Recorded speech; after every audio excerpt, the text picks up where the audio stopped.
Good morning, students.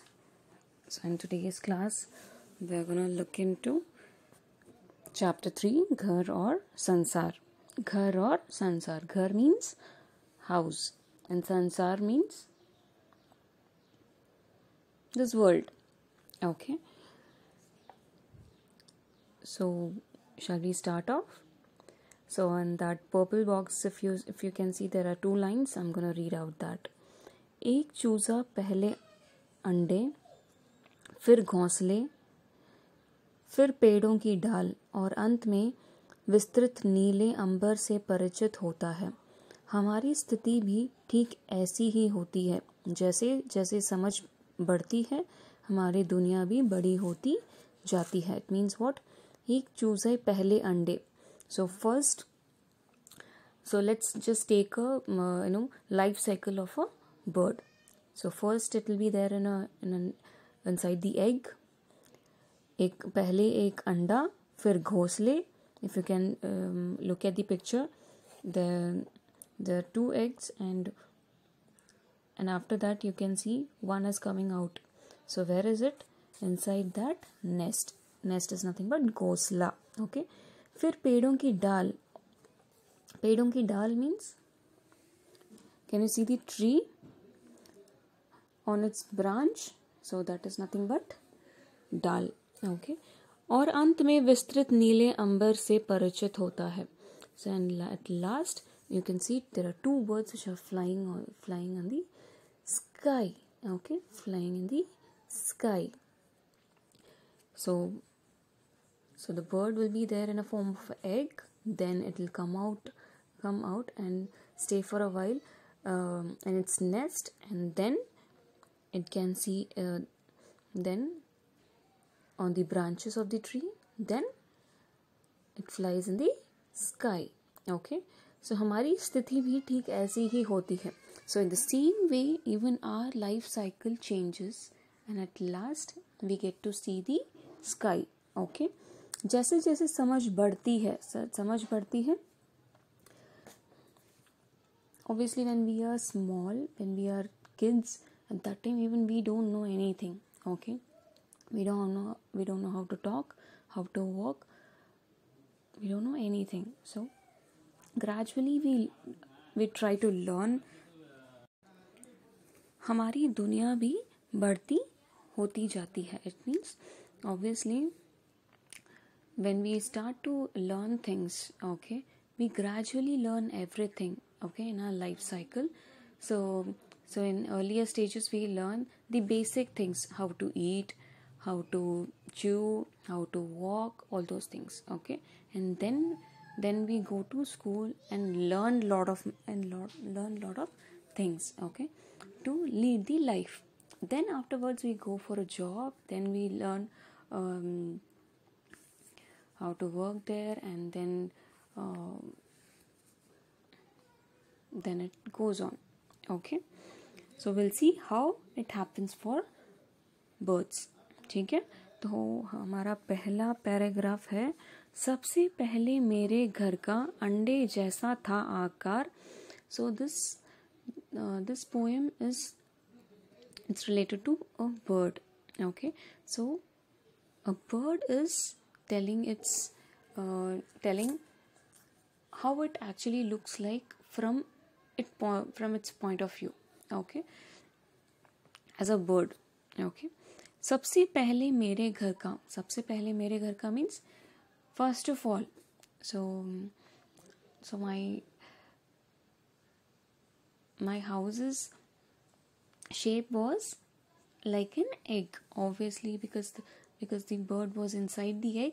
So अंडे, मेरे घर का अंडे जैसा था आकार. आकार means shape. The shape of my house was like a egg, like an egg. Why it was like an egg? Because the bird was actually inside the egg.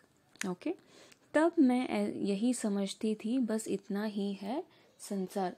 So at that time, what did the bird think? That its house it's there in the shape of an egg, and that's all. And that's the world, and that's its world. and nothing else will happen. Okay, then afterwards what happened? Next para, फिर मेरा घर बना घोंसला. So once it comes out of the egg, then it's there in a nest.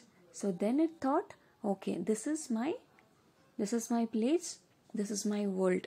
Okay, सूखे तिनके से तैयार. सूखे तिनके से है तैयार means out of dry straws, the nest will be prepared. Yes, that's how the bird make its nest. Yes, out of dry straws, तिनकों से बनाता है. तब मैं यही समझती थी बस इतना ही है संसार में. So at that time when it was there in inside an egg, at that time I thought that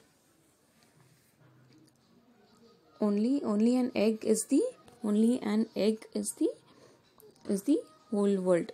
Okay, now the second para, it was in a nest. Now it thinks that okay, that's not the world, this is my world, because it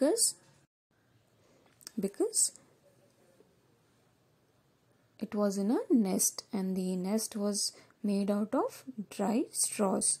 वो किससे बना था? सूखे तिनकों से बना था. ठीक है, तब उसने सोचा कि बस इतना ही है मेरा संसार. तीसरी पंक्ति में हम क्या देख सकते हैं? आखिर जब मैं आसमान में स्काई. ओके, उड़ी दूर तक पंख पसार. उड़ी दूर तक पंख पसार मीन्स पंख मतलब विंग्स. ओके, उड़ी दूर तक पंख पसार.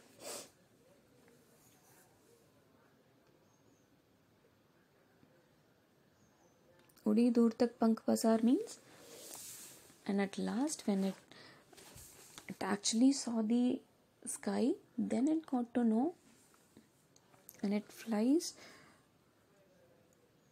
using its own wing.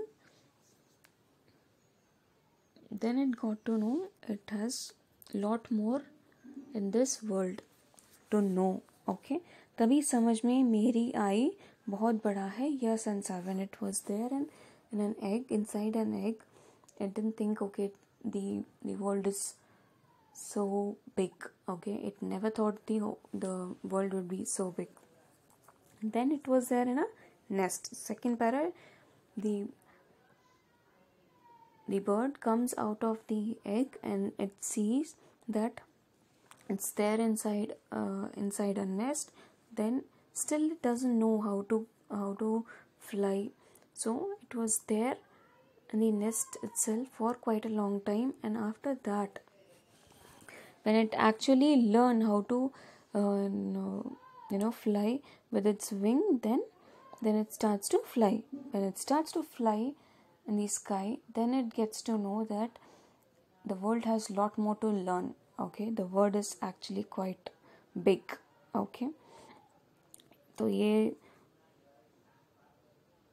कविता किसने लिखी है? श्री निरंकार देव सेवक. ओके, श्री निरंकार देव सेवक.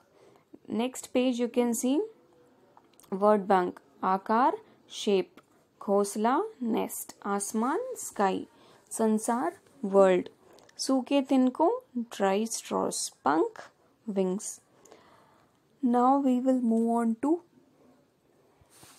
our exercise part. It's a very short poem.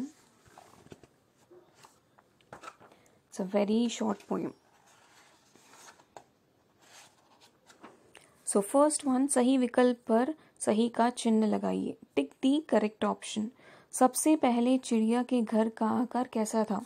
So in first stanza we said सबसे पहले आकार, in which shape was the bird's home? अंडे जैसा, घोंसले जैसा या महल जैसा?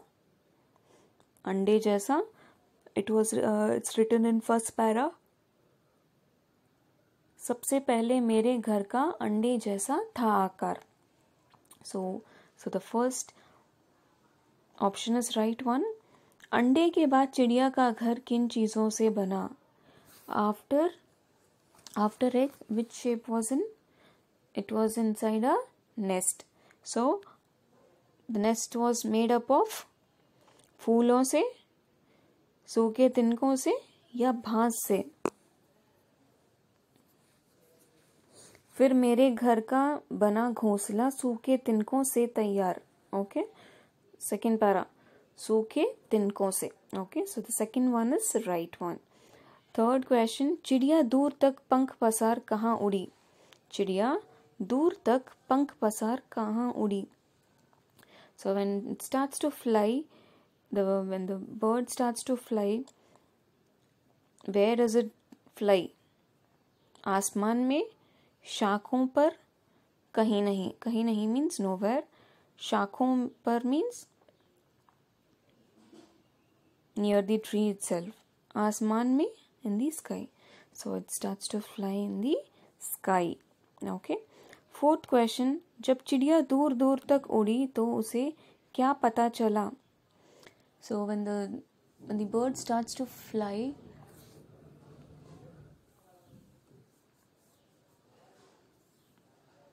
दूर दूर तक उड़ी तो उसे क्या पता चला? So what did it come to know? आसमान बहुत बड़ा है, बाहर बहुत सारा खाना है, आसमान बहुत ऊंचा है. संसार बहुत बड़ा है मतलब क्या है? The world is really big. Second option is बाहर बहुत सारा खाना है. It means we can find lot of food outside. And then the third one, आसमान बहुत ऊंचा है. The sky is really it has got a very, it's really it's too high. Okay, so the first one is right. संसार बहुत बड़ा है. So the world is really big. Okay, it's quite big than it's thought. Okay, then the next question, दिए गए प्रश्नों के उत्तर दीजिए. Answer the following questions. First question, चिड़िया के बच्चों ने जो पहली बार अनुभव किया उसे उनके ही शब्दों में लिखिए. So what did they realize? First of all, what did they realize? So we have to write according to the word.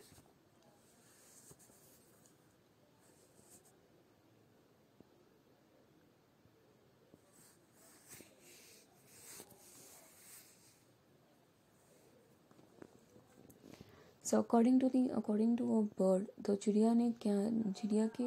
अगर चिड़िया को देखें तो हमें क्या पता चलेगा कि वह उसके हिसाब से पूरी दुनिया, पूरा संसार क्या है? सिर्फ एक अंडे के आकार में है. ठीक है, उसके हिसाब से यही था.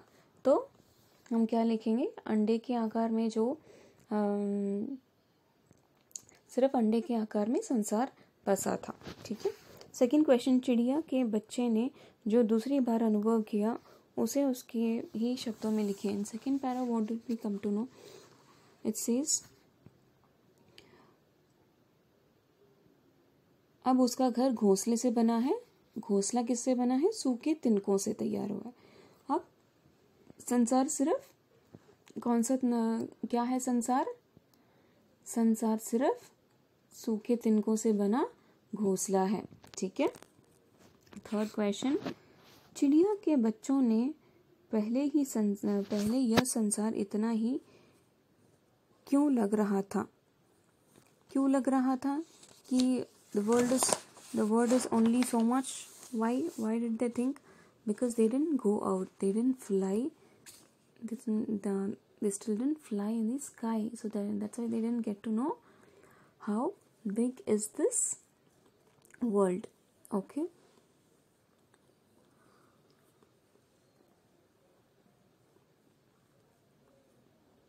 चिड़िया के बच्चों को पहले यह संसार इतना ही इतना सा ही क्यों लग रहा था उनको? इसलिए इतना सा ही लग रहा था क्योंकि वो पहले अंडे के अंदर थे, उसके बाद घोंसले के अंदर थे, इसलिए उनको पता नहीं चला। ठीक है। नेक्स्ट द फोर्थ वन, चिड़िया के बच्चे का अंतिम अनुभव उनके ही शब्दों में लिखिए। अंतिम अनुभव कैसा था? Means at last how did they feel? कैसे लग रहा था उनको? वो बहुत खुश थे क्योंकि उनको ऐसा लगा कि ये पूरा संसार बहुत ज़्यादा बड़ा है और उनको बहुत ज़्यादा अच्छा भी लगा। ठीक है। नेक्स्ट भाषा कौशल। You can see a person is writing there and a rishi और उसके शिष्य भी वहाँ पे खड़े हैं। द फर्स्ट वन, रचना करने वाला, रचयिता, the one who rights. Okay, he is writing something. What is he writing? He is writing a poem or a story. So what do we say?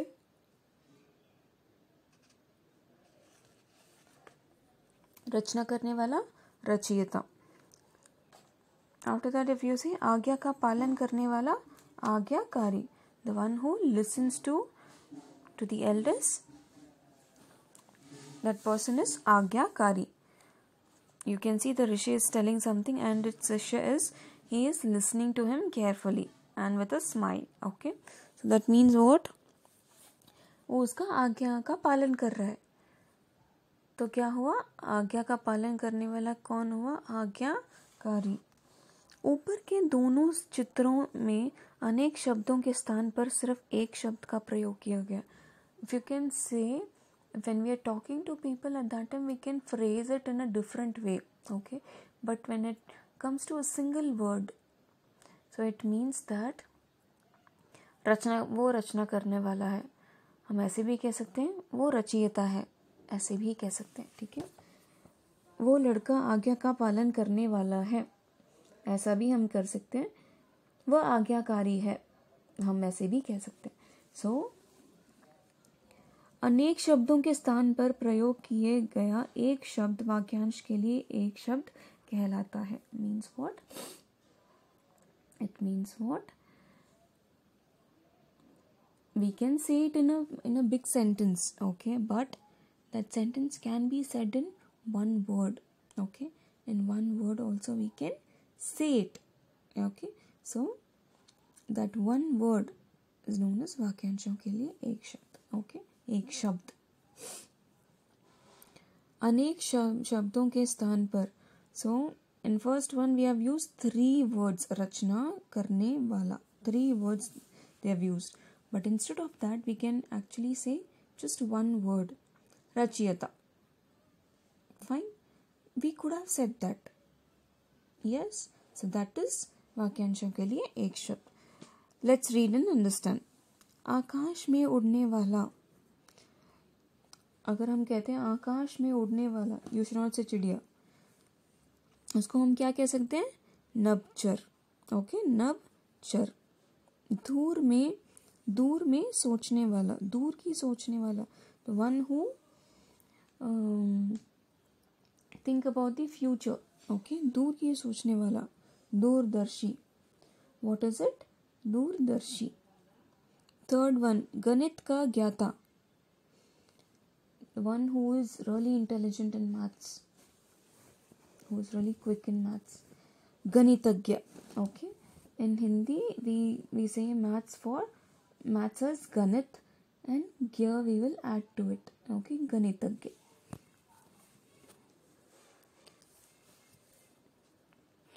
Fourth one, जिसे देखकर भय लगे.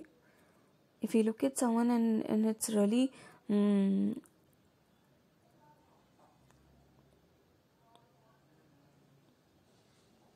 और हमें अगर वो भय लगे, भय means if you're really scared about something, हम क्या बोलेंगे? भयानक है, वह भयानक है. उसके बदले हम ये भी कह सकते हैं वो बहुत भयभीत है. जिसे देखकर भय लगे, उसको हम क्या कहते हैं? भयानक, ओके. जिसका आकार ना हो, which doesn't have any shape, निराकार, Nirakar means no shape. Actually, if we say it in a sentence or in a single word, it means the same, but we need not, say it in a long sentence. Instead of that, we can say just in one word.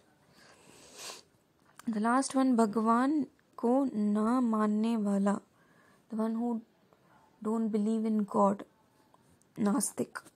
Okay. Page number 19 now. The yellow portion. दिए गए वाक्यांशों के लिए सही शब्द चुनकर लिखिए. Okay, सही शब्द चुनकर लिखिए. Choose and right the correct word for the given groups of words. 3 रंगों वाला. You can find it easily actually. 3 रंगों वाला तिरंगा. The answer is also given in right hand side of the page. तिरंगा, the third one, तिरंगा. 3 रंगों वाला तिरंगा. Second one, जिसके 4 पैर हों. 4, that's the clue. Is it चौपाया और चौराहा? 4 राहें, 4 पैर. जिसके 4 पैर हो. पैर means 4 legs. Okay. जिसके 4 पैर हो. चौपाया. Okay. चौपाया, first one, चौपाया. In answers box. In answer box you can find चौपाया. Third one, जहाँ 4 राहें मिले. 4 means 4. राहें means road. Okay. Where all the 4 roads join, what do we say that particular place? Chauraha. Okay. Why do we call it as chauraha? Why do we say it as chauraha? क्योंकि 4 राहें एक साथ मिलती हैं. ठीक है. Where we can find 4 road together, that is known as chauraha. Okay. जिसका जन्म ना हुआ हो. जिसका जन्म ना हुआ हो मीन्स व्हाट? मैं इसका मतलब बता देती हूँ आपको. जिसका जन्म ना हुआ हो मतलब the one who didn't get birth till now. Okay. तो उसका क्या है? अजन्मा. ओके. क्या है? अजन्मा. 5th one, 8 भुजाओं वाला. 8 भुजाओं वाला. भुजाओं मीन्स जो बुझ ना सके. ठीक है. अष्टभुज. 8 को संस्कृत में हम क्या बोलते हैं? अष्ट. ओके. 8 मीन्स 8. अष्टभुज. डन. नेक्स्ट, दिए गए शब्दों के हिंदी अर्थ लिखिए. Right the Hindi meaning of given words. Eggs, अंडा. फार, दूर. ब्रांच, डाली. एट लास्ट, अंतिम या फिर अंत.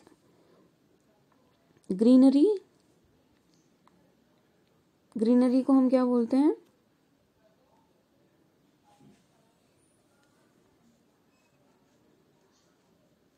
ड्राई स्ट्रॉस, तिनके.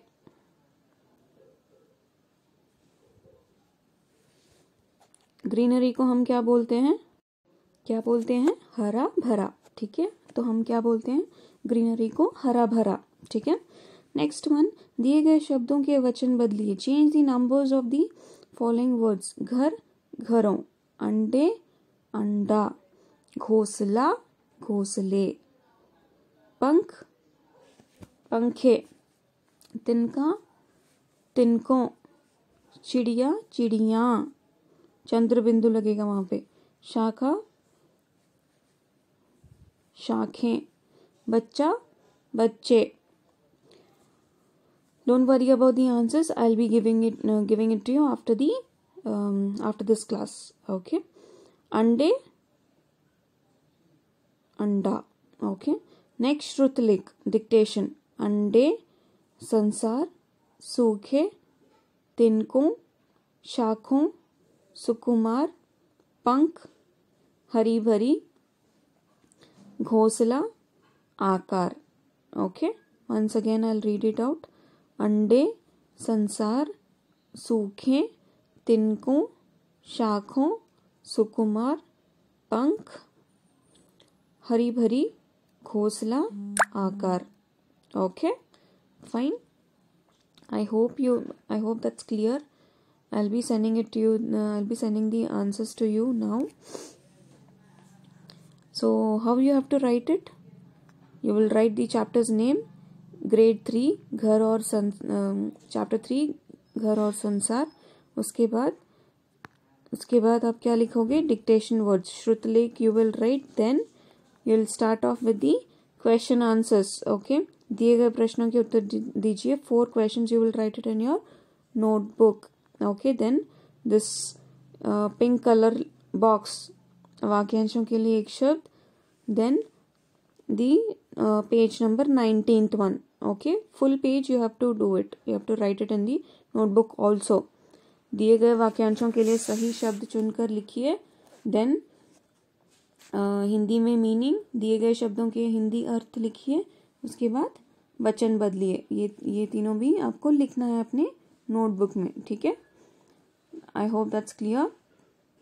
If you have any doubt, please come back to me and ask me. I'm ready to help you out anytime. Okay. Thank you and have a nice day.